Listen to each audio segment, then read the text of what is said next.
بہت تشویشناک صورتحال ہے. اس کی وجہ یہ ہے کہ ایک بار پھر طالبان نے پاکستان کو وارننگ دے دی ہے. ہمارے قرآن حدیث کی اصطلاح میں، اور یہ وہ لوگ ہیں جو مسلمانوں کی تکفیر کرتے ہیں اور مسلمانوں کی جو ریاستیں ہوتی ہیں ان کا جو اجتماعی نظم ہوتا ہے ان کو غیر شرعی کہہ کر ان سے قتل و قتال اور جنگ کرتے ہیں.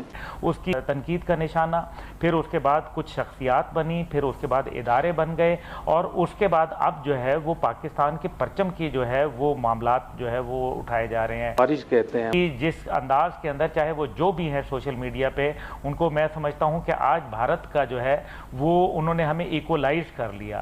وہ جو را کا ایجنڈا تھا، جو ان کو خالصتان میں تکلیف ہوئی ہے، اس کی بنیاد کے اوپر آج جو ہے وہ پاکستان کے اندر کیا کر رہے ہیں، کھل کھیل کے اپنا ایک ایجنڈا، اس کے لیے مہرے کوئی بھی ہو سکتے ہیں. لیکن اس صورت کے اندر مجھے نہیں نظر آ رہا کہ جو آپ کو بات کر رہے ہیں لوگ کہ جی یہ 2024 اکتوبر کے اندر، کیونکہ آپ کے ساتھ میری اس معاملے پہ کافی میرے خیال میں بحث ہو چکی ہے مختلف پروگراموں میں، جس کے اندر میرا پہلے بھی یہی بات تھی کہ 2024 سے پہلے تو الیکشن آپ کو ممکن نہیں ہے. اب تو تمام پارٹیاں ہی اس بات کے اوپر بات کر رہی ہیں. دوسری بات یہ، اور تقریباً مور اور لیس نیم رضامندی بھی ان کی شامل ہے. پھر اسی طریقے سے جو ابھی صورتحال نظر آ رہی ہے وہ 2024 کو میرے خیال میں ہنوز دلی دورست. اچھا 2024 کی بھی اکتوبر کی آپ بات کریں عبداللہ گل صاحب، یعنی یہ اپریل یا مارچ میں نہیں، یا فیبرری میں بھی نہیں، بلکہ اکتوبر تک 2024 بھی ہو سکتا ہے. اچھا ہاں 2024 بھی ہو سکتا ہے، 2025 بھی ہو سکتا ہے. بات یہ ہے کہ پاکستان کی کیا ضرورت ہے. پاکستان کو اس ٹائم پہ اسٹیبلٹی کی ضرورت ہے. پاکستان کو پولیٹیکل پولرائزیشن کی ضرورت نہیں ہے. پاکستان کو نفرتوں کی ضرورت نہیں ہے. پاکستان ایک بہت بڑی شفٹ سے گزر رہا ہے. ایک بہت بڑا ہم نے چیلنج جو ہے دنیا کے سامنے قبول کر لیا ہے.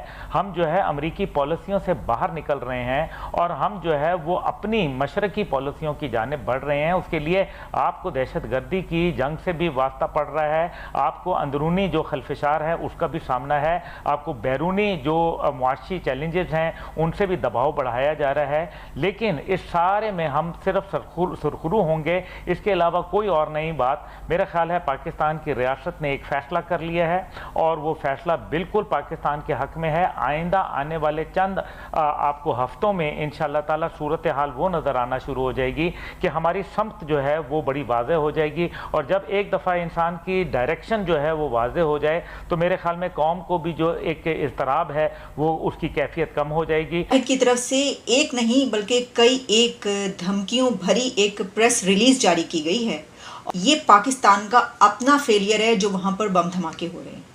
کہ پاکستان کے اندر اگر کوئی دھماکہ ہوتا ہے تو وہ ہماری ذمہ داری نہیں ہے، یہ تمہاری ذمہ داری ہے. یہ آپ کی ذمہ داری ہے کہ آپ کے ملک میں کیا ہو رہا ہے آپ ہم پر بلیم نہ کریں.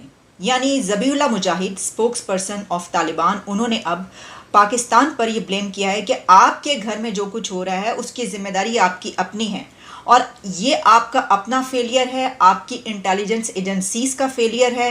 کیونکہ اگر ہماری زمین پر کوئی ایسا حملہ ہوگا تو ہم اس کو روکتے ہیں.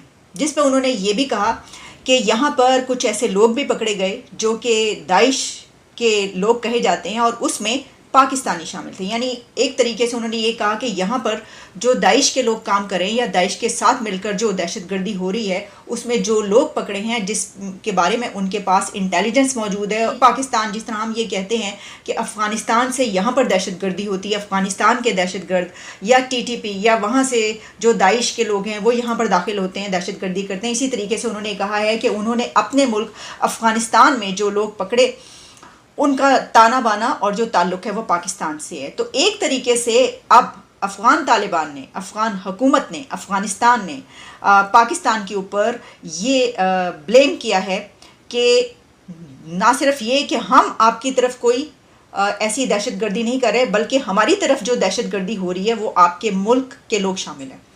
اب یہ ایک بہت ہی تشویشناک صورتحال اس لیے ہے کہ آپ کو یاد ہوگا کہ ابھی اس سے 2 دن پہلے طالبان حکومت کے جو امیر ہیں کی طرف سے یہ حوصلہ افزا بیان آیا تھا کہ پاکستان پر حملہ کرنا حرام ہے، اور انہوں نے یہ حکم جاری کیا تھا کہ جو بھی اس کو جہاد سمجھ کے حملہ کرے گا تو اس کو